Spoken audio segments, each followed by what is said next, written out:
Brilliant. So, thank you everyone, and welcome to the Art of the Possible Festival and our session with Jenny Nagus. And we're here today to talk about networking and how we can make our pledges a reality this week. So, with no further ado, I would really like it if Jenny, you want to introduce yourself and begin. And I really look forward to it. Thank you very much. Thank you, Danny. Thanks, Terry. Hello, everyone. Thanks for popping in. I know this is being recorded, so hopefully if people haven't had the chance to join us on the day, they can catch it later. And I really don't mind if people contact me outside of this. So I'm Jenny Negus. I'm Head of Patient Experience at United Lincolnshire Hospitals in Lincolnshire, which I think is pretty obvious. And I'm just going to tell you really a little bit about our FAB journey and our journey over the last few years through the FAB Academy, and it really was around starting simply.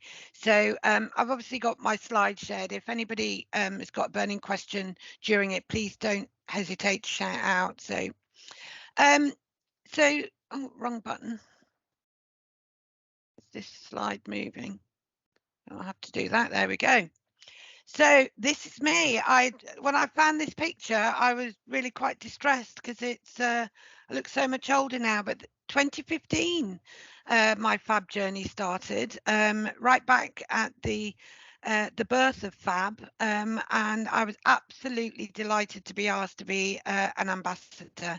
Knowing Terry of old, I knew it would be an exciting ride, and it has played a huge part in my professional life and to some degree in my personal life, but ever since 2015. So yeah, quite a while ago, but great to be a part of it right from the beginning. But just to set the scene a little to begin with, so where I'm working. So ULHT, a huge trust. You could fit the whole of Greater London into Lincolnshire and still have space. So if you just imagine what it's like trying to get from one side of London to another, imagine what it's like sort of working when your hospitals are spaced across the county, and just all the sort of like not only the infrastructure but the health challenges of a rural population. We're a large trust, 10,000 plus staff, and you can see there the amount of patient engagements we have. But with three main hospitals, Lincoln, Grantham and Boston, but we also provide a lot of services in the county hospital in Louth, so stretched right across the county. And our staff work across the trust, so clearly people will have a base, but our matrons, for example, matron for orthopaedics is orthopaedics across all our hospitals. So our staff do a lot of travelling, our patients do a lot of travelling, and it's at least an hour on a good day, depending on the tractors, to get between hospitals. So it's tough for staff, so you can imagine what it's like for patients as well. And bear in mind, out of the miles and miles and miles of roads in Lincolnshire, there's only 21 miles of dual carriageway. So even if you do meet a tractor, you'd be lucky to be able to overtake him. So it's a real challenge of where we are. We're also a trust that very publicly has not been without its challenges. So we were one of the first Keogh trusts. So 2014, when Keogh introduced sort of special measures, and we have lived with this burden and pushed this heaving rock uphill ever since. CQC have been our bedfellows. We talk about CQC in the same breath as we talk about other things because we've been working with them for so long. And it is literally only in our last inspection that we have come out of special measures. So we have been in quality special measures and financial special measures since Keogh. And that has been a huge burden to be able to work with. And FAB has been, and all things FAB Academy have been a huge part of our recovery for that. It has felt this is my favourite film of all time, The Lord of the Rings, but it really has felt like this, that at times we're going round in circles, that you come across something, you think you've got a solution, you implement that, and you're back to square one. It has felt like at many times that people are just constantly throwing you a curveball, or something new comes along that makes things feel totally impossible, and that you're not going to be able to get where you need to go to. And that's why this festival is so important, because one of the first things that I learned, or one of the early things that I learned, not only in my senior leadership role, but through working with the academy, was that you can smash down those first two letters. You can turn the impossible into the possible, and that in a trust as challenged as we have been, was essentially what we needed to do. If we were able to crack this and look at what is possible, then we would be on that journey to recovery. One of the first lessons I learned was that going back at that meeting at 2015, was that we weren't alone. There is a real danger, and we see this sort of replicated in life experience, don't we? That you feel you're the only one going through this pain and trauma at this time, and you think, well, surely little old me or my team or just our little trust can make that much of a difference. But I realized, talking to people, like-minded people that are going through similar experiences, different sizes, different shapes of experiences, but we weren't alone. Others had the same challenges, and absolutely, there will always be someone out there that needs what you have got to give, and equally has got to be able to give you what you need. So I was inspired. Absolutely. All I kept hearing was, if you need help, just ask. And that is I think it's probably one of the most welcoming phrases in the English language. If you need help, just ask. If you need me, here's where I am. Give me a shout. And that's what I was hearing all the time. And that's absolutely what I wanted to replicate within the trust. I wanted people to know that, yes, we can do anything. You really can, but you can't do everything. So me and my team were here to help. And you can't get away with that teamwork. So yes, I was an ambassador, as was my very able right and left-handed woman, Sharon. Sharon Kidd is also an ambassador, and I think I saw her sneak in. So if she's in the room, you can grab her for questions later as well. But Sharon and I, we had a couple of other ambassadors early on who very quickly got swallowed back into clinical work. But we've been the face of FAB at ULHT all this time, and together have been sort of like delivering all the initiatives and sparking the enthusiasm and driving the work forward. So basically, Sharon and I sat there with this question: where do we start? What do I do? And not only talking between ourselves, but with our academy friends and with our colleagues. Actually, I don't want to belittle planning, because planning is important, planning and scoping and researching and, really sort of like finding out the lie of the land. But you can plan until doomsday, and actually you just need to get on with things. So let's start where we are. What's the first thing we can do? Let's do what we can. And so, because it was imminent, we kicked everything off with NHS Change Day. It was something that was there that we could latch onto, and we really wanted to have fun. This was a trust that you can imagine the morale, you can imagine the sort of like the low mood, professionally and personally within our staff. So we wanted some fun, we wanted to get people energized, get them involved, but we wanted to sow those seeds and get them to, inspire them to start sharing and showing off. Because the biggest thing I've found, and I've seen this replicated elsewhere with other trusts in difficulty, is that there are so many lights under so many bushels that people just don't show off about. We're a very humble organisation, the NHS, and we should be sharing and pinching with pride and working together so much more. So for our first Change Day, we started simply.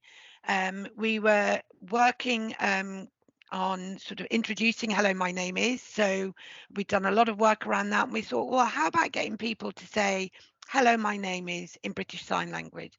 So we help people with British with signs, and we got people to post on Twitter and on Facebook when they were signing their name. I tried desperately for today to find my old video, but couldn't find it. But it was good and interactive, and a lot of people did that.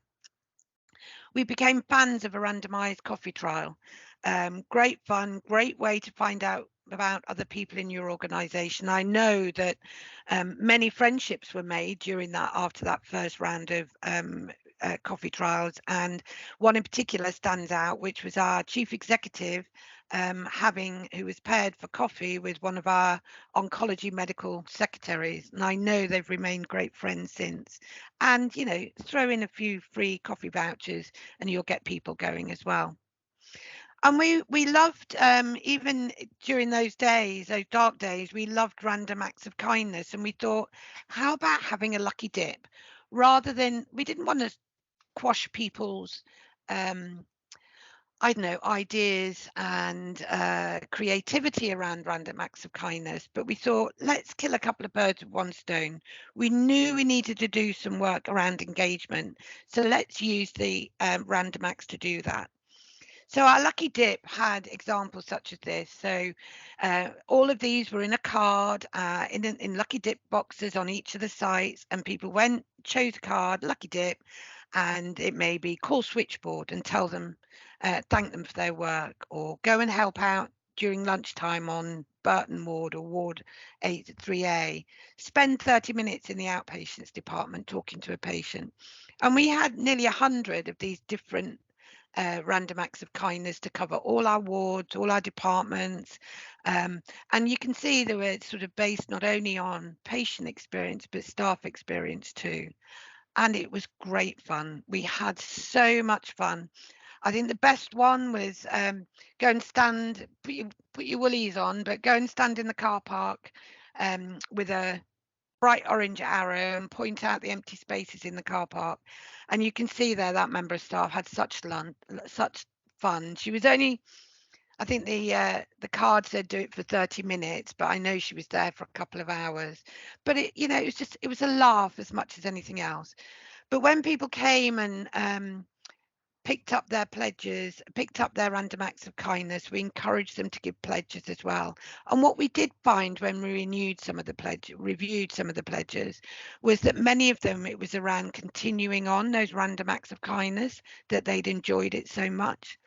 And you can see from the photos there, we've got ward sisters and matrons, housekeepers, portering staff, therapist staff. So it was really, really good fun, and really got the juices flowing. But I remember Sharon and I sitting down afterwards and thinking, yeah, it was fabulous. But it was, even though it's starting simply, it was still a lot of work. And in a way, we were a bit worried that we'd sort of set the bar, and how on earth are we going to continue doing this? And we also didn't want it to just be a one-off thing. So again, don't reinvent the wheel, reinvent the way we work together. Think about how we can properly plan and take this social movement about fab and improvement forward. So we came up with a plan, had a whole program of events, not only around Fab Change, but around things like Fab Friday. So on Fridays, I would send round a newsletter sort of format, and each Friday I would feature a different share from the Academy. And I was quite cute in these, because I would be picking out shares that I knew were relevant to our organisation. So there'd be things around discharge, there'd be things around admission avoidance, there'd be things around patient experience, or oncology pathways. So I would go and have a good old nosy in the Academy, and then we would include this link in this newsletter just to spread the Academy word, and including in that links for people to go and browse the Academy themselves. We linked up with our quality improvement team, delivering our programs, and we got them to, because everybody going through the course would be required to do an improvement project. So we said, as part of that scoping, get them to search on the Academy and see if somebody's already tried to do this. And if so, could you tweak it? Could you pinch with pride? And if not, then absolutely, when you've done your project, you should share it on there, because somebody else might be looking to see what it is that you're working on.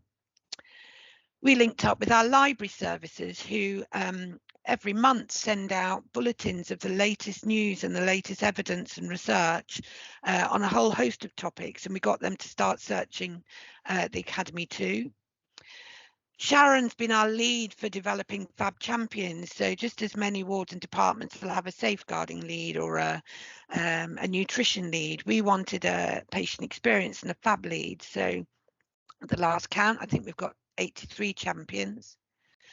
We wanted to get people to think about us being a Fab organisation right from the start. So celebrating all things patient experience at induction, and letting them know about Fab right from the word go. And other things that we did with, you know, screensaver, A to Z of Fab ULHT, so identifying against the alphabet all the different shares that we've had. And I think you'll agree, it was a very cunning plan. I do love a bit of Blackadder. So we put all these into an improvement calendar, and we wanted this to have some teeth and some grip. And so we built this as part of our work plan, so that we reported upwardly to patient experience group. And that was how we managed to get that senior leadership buy-in and drive for it. And they helped us with unblocking some blockages. So we had a sort of a simple program, but one that could be monitored and driven and that people could sign up to. And having the visuals in the improvement calendar was helpful. Sharon built an intranet page. So we've got the video from Roy on there. We've got links to the Academy. We've got guidance on how to submit a project, and all sort of details around Fab Champions, and really encouraging people to share their work. But I think one of the things about being an ambassador for me and Sharon was also about being a bit of a nuisance. So any meetings we were at, we were saying, you should share that, or have you checked the Academy? So we became basically synonymous with the Academy, so that people knew when they saw us, and we were talking about a share, that we would help them to do that, and we would nudge them to do that, and we would celebrate with them. So, you know, recognizing it's a busy world out there. People would often say to us, and our champions even now still say to us, that they'd love to go and have a good nosy around the Academy, but they just don't have the time, or they'd love to do a bit of a search on a new improvement project, but they don't have the time. So Fab Friday was a great way to help them get into see what other people are doing. And then Fab Fact, so Fab Friday was weekly, Fab Fact is monthly, and we send this out to all our Fab champions, and it's a different topic each time. And you can see there we've everything from what matters to you to Schwartz rounds to noise at night, so a whole range of sphere of topics. But not only do we tell them about the fact, give them the facts about that topic, we give them some grab and go resources. So we've done the searching and the prep work for them. They can literally just grab it and look to implement it in their area. So there's links to videos. There's a notice board share already printed up for them. They just need to print it out and talk about it in their huddles. And it's been really well received by staff, and people mention the Fab Fact and give me ideas for the topics. And for me, that's a great example of how the little things can make a big difference, because what Fab Fact and Fab Friday have done have helped people. So just literally by me doing something as simple as I'd already be doing this work, trying to do it in a different way, so working differently, I was able to give those resources easily to somebody else and make a huge difference to them. We talk about sort of, you don't judge a book by its cover, or you don't judge each day by the harvest you read, but by the seeds that you plant. And what I've been telling you about are the seeds that we planted over time. And we now do have a significant harvest. So if you look at ULHT on the Fab Academy, we now even have our own hashtag ultimate ULHT. And the Fab Academy and our work within the Fab Academy has been directly referenced in our CQC report as being evidence of sharing, of seeking out how others work, of a real sort of improvement tool, really. So we've got 5 pages of shares now on the Academy. So, and they cover everything. So please, when you get a moment, have a browse. We've been finalists 5 times at the Fab Awards, and we've won 2. And I must admit, I was telling somebody the other day that the Fab Awards are the best awards ever on the planet. They're the most fun and the most inspiring, absolutely amazing. As I've already said, we've woven Fab into our QI programs. Every year we celebrate and engage with Fab change, and hence why we're in the room today. And even to the point that, some of the things that we've done here at ULHT have featured in reports around leading change days. Roy and Terry, I think it's partly their second home up in Lincolnshire. I think we've had 4 or 5, at least 5 visits. And any trusts on that journey, I really would encourage you to ping them an invite, because it always turns out to be not only a fun day. Roy can be a bit naughty and a bit controversial sometimes in his little speeches, but he's always loved, and it will be fun, but it'll also be incredibly inspiring. As I say, we're doing loads of work with our Fab champions, and we weave Fab into everything we do. So we already had patient experience conferences each year, but we've woven Fab into it, and we've made sure it's been a pivotal part of all our work. So my tips, Terry said it'd be great to get some tips. So get your senior leaders on board. Make sharing a golden thread every chance you get. Make yourself a nuisance. Encourage people to share. It's a very simple process on the Academy, but people that have shared have said it gives them a buzz. It's great. People don't realize, goes back to one of my first slides, you don't realize that actually what you've got is great stuff. We're just too humble. Anything you do, you need to make it interactive and get people involved, and make it easy for people to participate. And don't forget to celebrate. I think that's where a lot of our success has come, has been around bigging people up and making them feel proud. That in itself breeds and sort of seeds motivation and inspiration.